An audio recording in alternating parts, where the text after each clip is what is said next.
पाकिस्तान का Saudi defence deal का गुब्बारा फूटा और अब ये सामने खबरें आ रही हैं कि अब तो वो डील ही रह गई और उसका कोई मतलब नहीं निकलता बाहरी दुनिया से।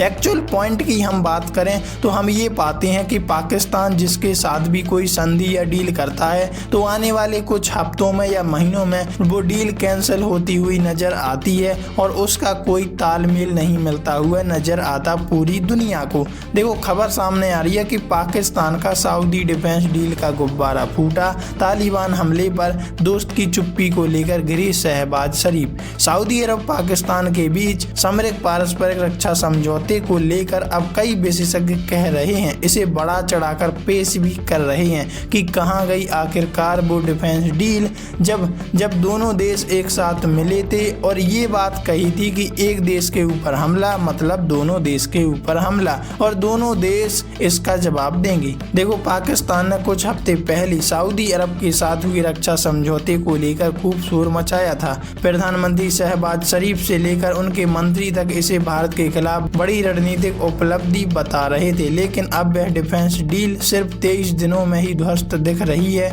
जब तालिबान ने पाकिस्तान सेना पर सीमा पर हमला किया तो सऊदी अरब ने ना तो कोई समर्थन दिया और ना ही कोई सख्त बयान दिया, बस दोनों पक्षों से संयम बरतने के लिए अपील की। डिफेंस पैक्ट पर उठे सवाल। सऊदी अरब और पाकिस्तान के बीच हुए सामरिक पारस्परिक रक्षा समझौते को लेकर अब कई विशेषज्ञ कह रहे हैं और इसे बड़ा चढ़ाकर कह रहे हैं, हकीकत में यह समझौता कोई ठोस आधार या कानूनी प्रभाव नहीं था। पाकिस्तान ने दावा किया था कि अगर सऊदी पर हमला होगा तो उसे पाकिस्तान पर हमला माना जाएगा और इसके उलट भी यही नियम लागू होगा, लेकिन जब तालिबान ने पाक सेना पर हमला किया तो सऊदी अरब ने सिर्फ एक साधारण बयान जारी कर दोनों देशों से शांति बनाए रखने की अपील की, जिससे पाकिस्तान का दावा खोखला साबित हुआ। तालिबान के साथ सऊदी नहीं कतर ने कराया युद्ध विराम। सबसे दिलचस्प बात यह रही कि तालिबान और पाकिस्तान के बीच युद्ध विराम सऊदी अरब ने नहीं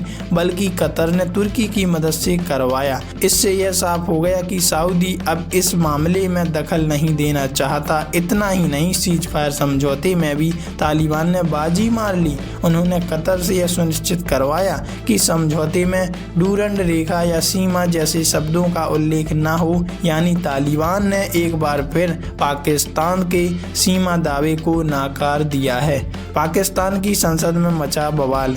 इस पूरे घटनाक्रम ने पाकिस्तान की सियासत में भूचाल ला दिया है। विपक्षी दलों ने मांग की है कि अगर SMDA की पूरी जानकारी संसद में रखें और इस पर खुली बहस कराई जाए तो उनका सवाल ये होगा कि अगर सऊदी अरब के साथ वाकई में रक्षा समझौता हुआ था तो संकट के वक्त उसने पाकिस्तान का साथ क्यों नहीं दिया। सऊदी की प्राथमिकता अब भारत। कई विशेषज्ञों का कहना यह भी है कि सऊदी अरब अब पाकिस्तान से दूरी बनाते हुए भारत की खाड़ी देशों के स्थिर अर्थव्यवस्थाओं की ओर झुक रहा है। सऊदी के लिए अब आर्थिक स्थिरता और निवेश के ज्यादा अवसर महत्वपूर्ण है, ना कि सैन्य गठजोड़। वैसे आप इस बारे में क्या कहोगे, कमेंट में लिखकर जरूर बताइएगा।